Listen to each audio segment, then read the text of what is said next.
วกลงมาเลยเอานี่สะเลาให้มักคมมักแบบบ่เปรี้ยวมักทางคมทั้งนี้เลย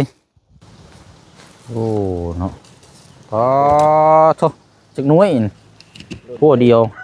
ห้าบ่7ตัวเปียงอยู่นี่เป็นเป็นโอ้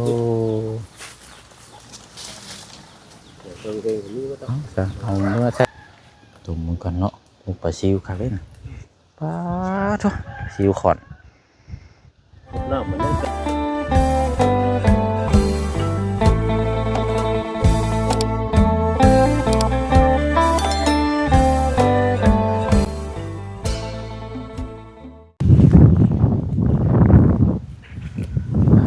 พี่น้องเนาะมาต่อกันในช่องทางพอน้องเปียวเด้อเนาะตอนนี้เวลาบ่าย2 โมงเจอบรรยากาศในทึบเนาะลมหนาวๆโอ้เย็นอากาศนี่เริ่มเปลี่ยนแปลงแล้วพี่น้อยเอาเนาะมากับทางง่ายแล้วก็ทางพี่ชายคือเก่าพี่น้องแต่ว่าสิทางง่ายเราสิพาลงไปเอาพักกระเดาเนาะหรือว่าพักชะเดาคมอะไรพี่น้องเนาะไผ่มักคมนี่มาทางนี้เลยรับรองคมถึงใจพี่น้องเนาะก็มาเยี่ยมมายามนานๆทีมาถึงหนึ่งเนาะในรอบ1 ปีแล้วพี่น้องเนาะแถวนี้นี่เขาเจ้านี่นอนให้นอนหน้าเบิดแถวนี้พี่น้องเลี้ยงเป็ดเลี้ยงไก่งูควายบ่ได้เข้าเมื่อบ้านว่ามันการเฮ็ดอยู่เฮ็ดกินนี่อาชีพนี่มันง่ายสะดวกสบายกับ1มานี่กับบ่ได้ไกลแน่นะพี่น้องเนาะโอ้โหมีคนดูว่าเถียงแล้วนี่โล่งแท้เนาะเถียงแบบย่อมเย้านะเนาะเถียงชั่วคราวเนาะเถียงชั่วคราวแบบเฮ็ดอยู่เฮ็ดกินนี่ซื่อเนาะไผแขกบ่คือหมุนมาทางนี้บ่ทหารบ่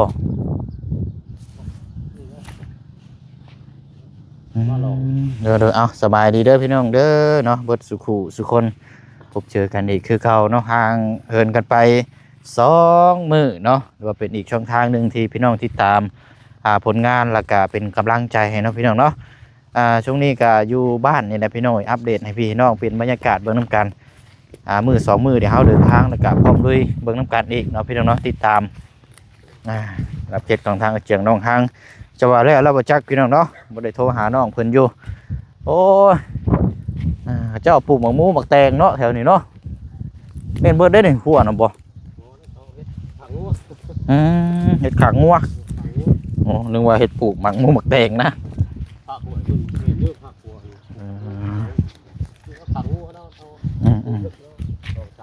ยิงงูควายหลายเนาะอยู่ให้อยู่นา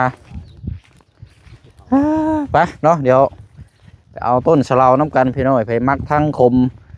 คมได้ใจนี่มาโลดทางนี้เนาะเอามาเหาะแล้วเนาะแม่นบ่นี่กุ๊กนี่บ่ให้มาในรอบมาดูหนาวได้นี่เนาะ2 เทื่อ 3 เทื่อได้แม่นเจ้าตั้งอยู่นี่ก็อันจุดมา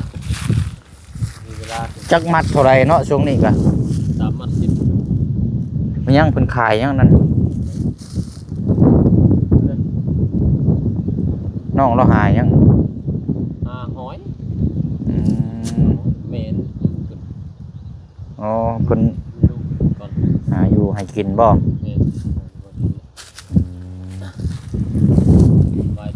เนาะเด้อเนาะดื่มหน่อยได้นี่เนาะโอ้ยเอาสบายดีอีกรอบนึงพี่น้องเนาะนานทีไปเอาพอดีพอกินนั่นแหละ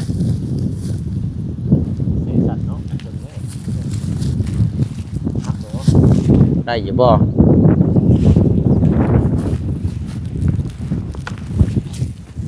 โอ้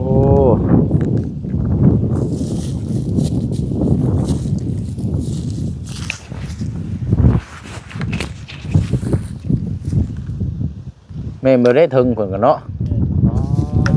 เอาหลายอยู่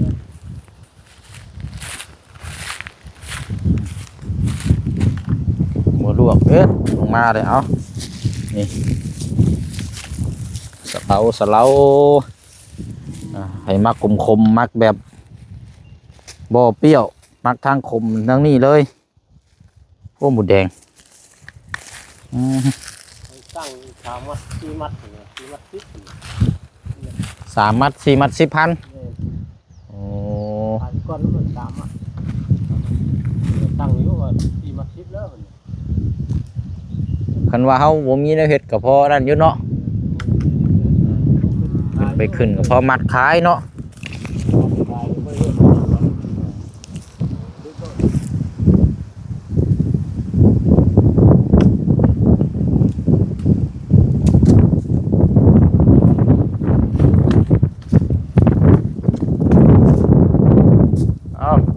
หนาวแท้โอ้บ่ได้เอาถุงยางมาชับหน่อยเนาะมาอยู่บ่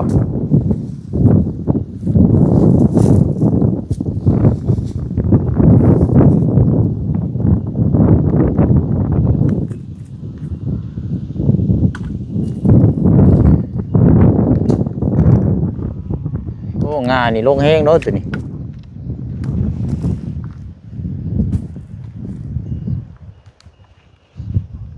ทั้งนั้นก็แม่นคือกันได้หะเนาะ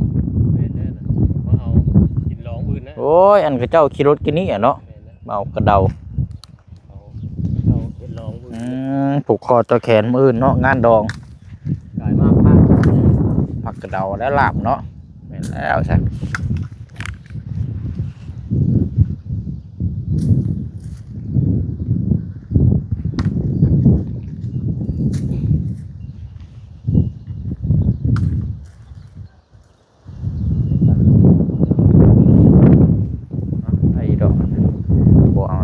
ได้เนาะพอได้กินนะ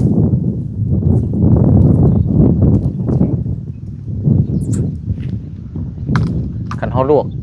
ลายกับนั่นโพดบ่ลวกใส่น้ำเกลือเขาก็ใส่ใน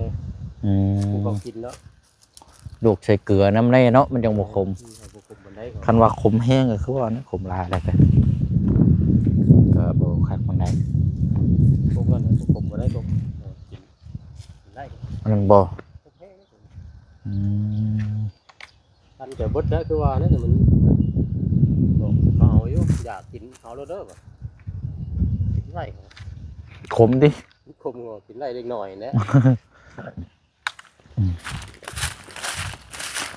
เอาได้เลยประจักษ์พอละได้แล้วฮะหลายตัวแล้วกัน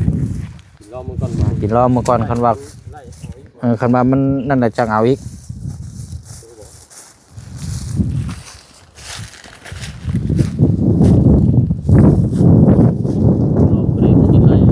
กินได้ยุ่งหมักกระดอมพวก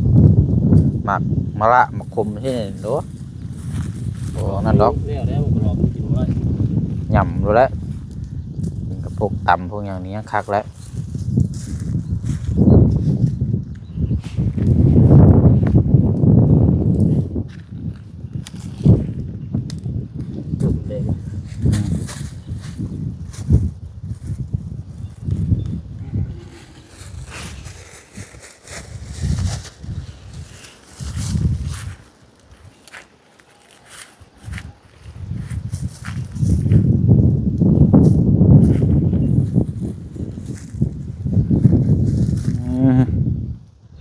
อันไผ่ชะนอนนี่เถียงนี่พ่อปูนี่เถียงไอ้น้องกันนั่นแหละใกล้กันไอ้น้ำสางน้ำยังเราก็มีเนาะน้ำอาบในอยู่นี่สางไม่ได้กินแล้วน้ำใส่แล้วกินตัว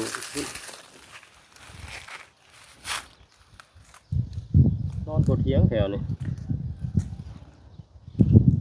เป็นเบี้ยเลยเป็นมื้อ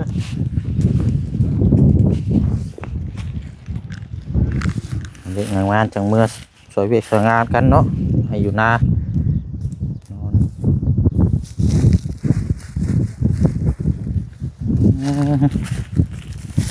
แกแล้วก็เก็บของได้บอลอะไรหรอกเนาะกกอันนี้หมูแดงมักอยู่เนาะอยู่เฮือนอันกกกระเดาอยู่นาก็คือกัน หักเริ่มไปหลอกแล้วตอนนั้นกัน คนก็มาเอาอยู่ เป็นถึงปีเนาะปีได้ขาย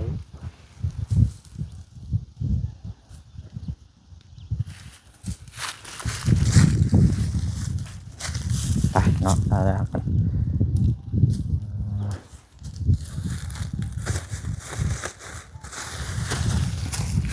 ก็บอก พอละเนาะไปว่ากันลองมึงก่อนโอ้ว่ากัน ตู้แกมาเมื่อเช้านี่มาทางแบบเจ้าคอเลย ไพ่ขอ อันหวานท่าเพิ่นน่ะ อืม เมียเราเอาไปใช้น่ะเอาไปหน้าว่ะไปใช้บ่หมดไปถิ่มเนี่ยมันเท่แล้วว่ะโอ้ยถิ่มคอในกวดนั่นเนาะ โอ้ คอเราจะได้โค้งมันเด้ เอามันโคมันยังดีอยู่เด้นั่นตู้ ถิ่มในคอนั่นเนาะ อืม เอาก็เอาลบกันว่ะ เพราะว่าตู้มันก็เฮาเห็นนะแล้วมันโคมันยังดีอยู่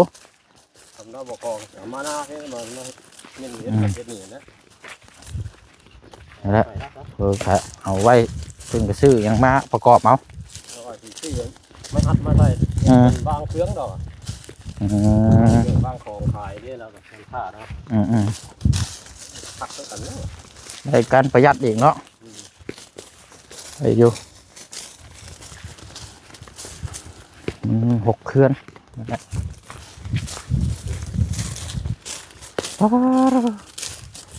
ไปบ้านนี้พวกนั้น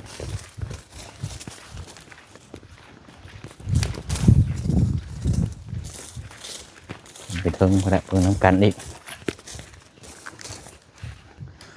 เอา บวกก็มีเยอะ ฮะบวบติมันมาหน้าอ้ายนี่บ่แม่นหยังไดพี่น้องมายามใดนี่มีแต่แนวฝากแนวต้อนเพราะว่าเพิ่นปลูกหลายสิ่งหลายอย่างปลูกของพังมีแต่แนวอยู่แนวกินแนวจำเป็นที่เฮากินซุมื้อนี้อยู่แล้วอ๋อเนาะมันยังบาดนี่ นาว ถุงนาวบ่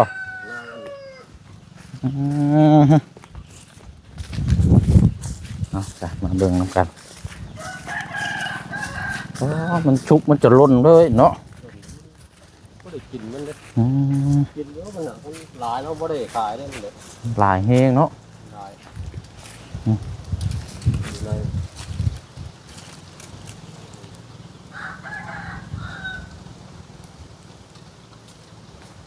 โอ้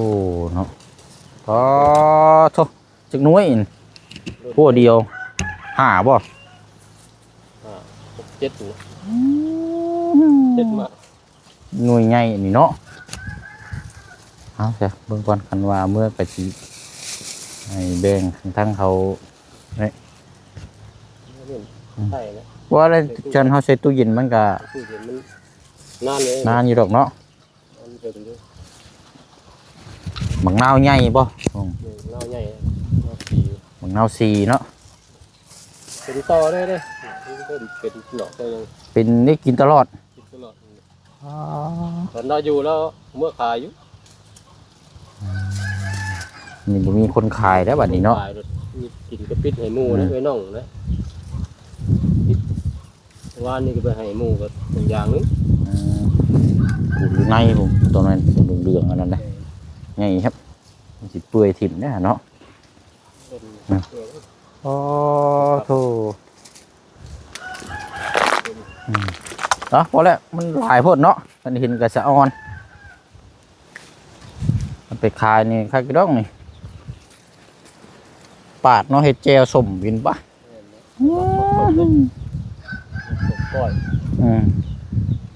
ก็เห็นในอยู่นี่กินแน่เนาะ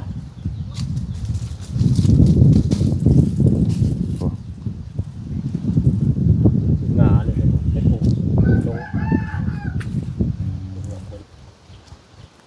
ลงเป็นกิ่งมันเน้น เป็นมันคล้ายๆว่ามันแตกไปเป็นกิ้งเลยเนาะ มันงามลงดินได้งามไม่ดี อื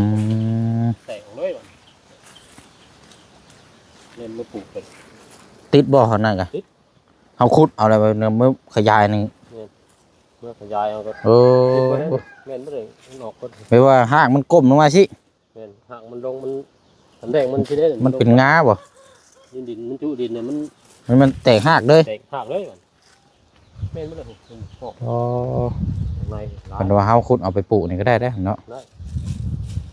หมอนี่พุดให้มาเลยมันได้ซื้อให้มันบ่กระปลูกมีบอลปลูกครับก็ปลูกอยู่ หลังบ้านหั่นแหละได้อยู่ปลูกค่ะ คุณตัวนี้ สิจังว่ากันซะเนาะเอาไปหน่วยก้อนมื้อนี้ ว่าต้องกินได้นี่เด้อ เออ ต้นเดียวข้าติดอยู่ในแล้วมันหก อยู่ในพุ่นก็แม่นบ่ แม่นครับอยากกินนั่นทำมา อันก่อไม้ไผ่น่ะไม้ไผ่บานบ่นั่นก็ หวาน ก่อใหญ่น่ะก็แม่นบ่ แม่นเบิดนี่ อ๋อ โคตรมัน โอ้ต้องใหญ่ไว้เนาะอันนี้เนาะ เลยไว้แค่ แผ่พื้นไว้ดีดอก ที่เป็นล่ำหมุนบักออกไปนอกว่าจะขาติดตัวนั้นมันหก อื บักพวกม่วง ม เนี่ยตอนแดงไปที่พวกม่วงก็เป็นหลอกเป็นหมากอยู่ มาเจอกอไผ่คุ้มเป็นเรียบร้อยบ่ โอ้นี่คุ้มรถโบเป็นว่ะ บ่ นี่ เป็นมากได้มันมีแนวคุมด้วยหยัง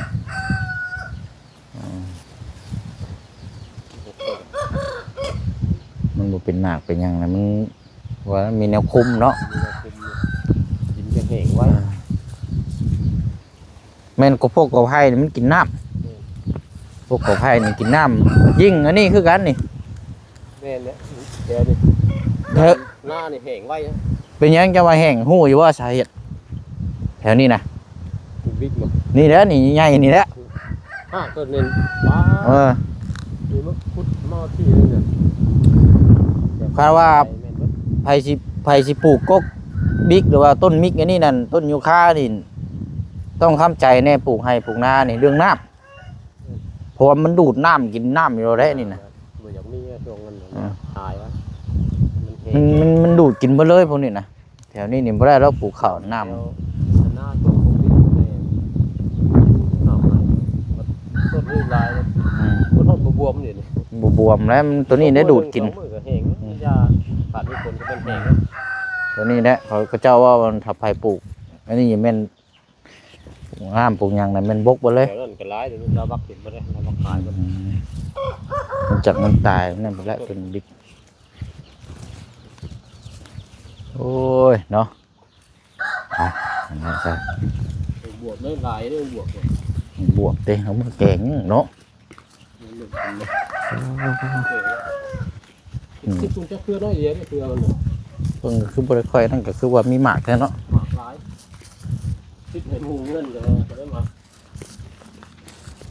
มาเยี่ยมยามเนาะเขาได้ของฝากของต้อนไปซะเนาะกลับมาเบิ่งท่านอีกก่อน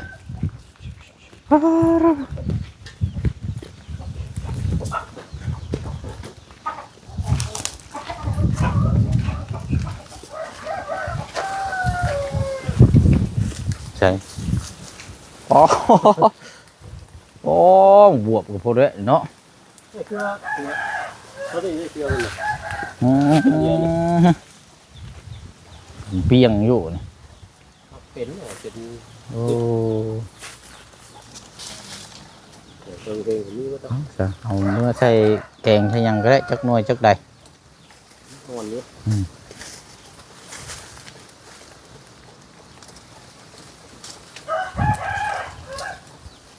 คันว่าเฮาโหดน้ำหลุดนั่นยังบ่เว้าได้นี่เนาะ นะบริโภคเด้ มันอิ่มน้ำมันหยังได้นี่เนาะโอ้ยจ้ะพอแล้วฮะเอาไว้มันไปเฮ็ดแนวเฮ็ดหยังได้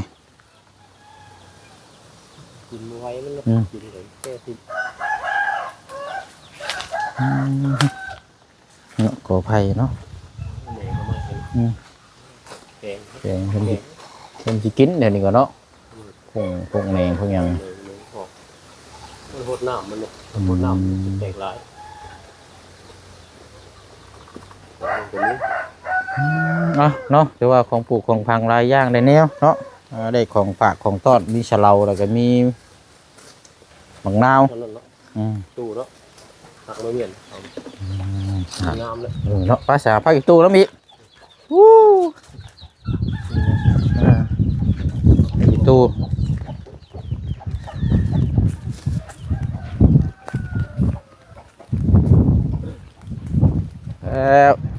ในสวน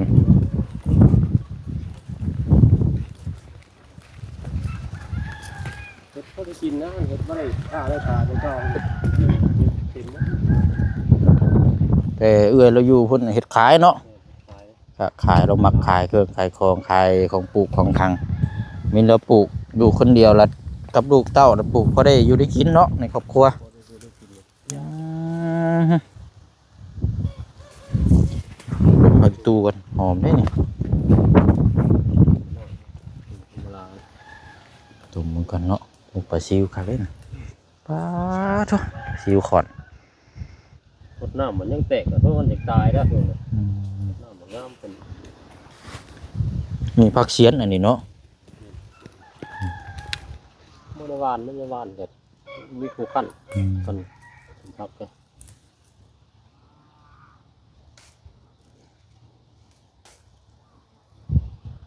ถูกมีเฮ็ดออก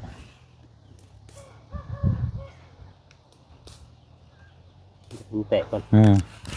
ยิงเลือดยิงแตกได้เพิ่นนี่เนาะ มันแตกตาย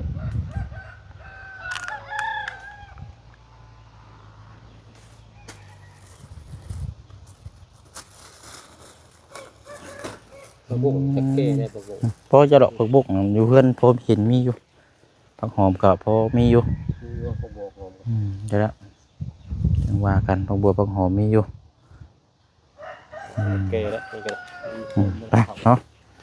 ต้มลวกเนาะลวกจำแจ่วเนาะผักบุกลวกจำแจ่วทำยังเอาคนละเนาะไปซะเนาะเอาละพี่น้อยเกิดมาเยี่ยมมายามนานๆทีบัดขากลับบัดสิเมื่อแล้วบัดมีแต่แนวฝากแนวต้อนนะขอบใจหลายๆเด้อ เลย ของฝากของต้อนพี่น้องไอ้ครูโอ้ทำสิกินเจาะมังนาวเนาะโพดโพ อ่อนมันเหมือนเฮา ไปมักสมมักแซวนี่แมันจัดเลยรถนี่นี่ คุณถามพ่อแม่นะ อืม มีอยู่แล้วว่ะเขาได้กินของลาวก่อนนะคิดหน่อยนะคนไปน้องใกล้นะ ไปแวะมาหากันพอดีแบ่งกันกินเนาะ แบ่งกัน ไปสามีแต่ว่านะสิได้เดินทางเมื่อด้วยได้เสยเด้อพาทางร้านน้อยเพิ่นออกไปนั่นก่อนมื้ออื่นก็สิเข้าองค์เชียนต่อได้ว่าจังคุยนํกันนั่นแหละมีเวียกงานก็จึงพบหน้าพบตากันไดีมาเยี่ยมยามทำข้าวไหมเอาขอมุกขอบใจละลายเนาะ สบายดี เลยพี่น้อยกับบริมีอย่างมาฝากมาต้อนเราซับมีเต็มมาเอาโว้ยเนาะ มานี่ก็ดีใจได้น้องว่าบ่ได้มาเพื่อบ ริมาแต่หึงเลยเนาะมาดบริมีเนี่ยมาฝากเราซับมาดมาเอาของฝากเรา โว้ย มีให้นี่แล้วพักหญ้าในอื่นมันบ่หลาย นี่แล้วเนาะนี่แหละพี่น้องเลย ก็ปลูกพัก ปักกะเหล่าก็มี บ่ได้กินบ่ได้ใส่นะ เนาะขอมกขอบใจละลายไม่ได้เดี๋ยวมาเยี่ยมยามถามข้าวไหมพี่น้องเนาะเดี๋ยวคลิปนี้ก็สิขอจบคลิปลาพี่และน้องไปก่อนนะพี่น้องเด้อเนาะจังหวะจังคุยน้ำกันอีกบัดนี้พี่น้องเดินทางไปใส่มาใส่กะเดี๋ยวอัปเดตให้พี่น้องติดตามเบนน้ำกันอีกเอาพี่น้องเนาะไปเนาะขอมกขอบใจละลายอยู่ดีมีแห้งลำด้วยนำด้วยเบิร์ดสุขูสุคนบ๊ายบายเด้อพี่น้องเด้อเนาะเดินทางก่อนกลับหมู่บ้านก่อนบัดนี้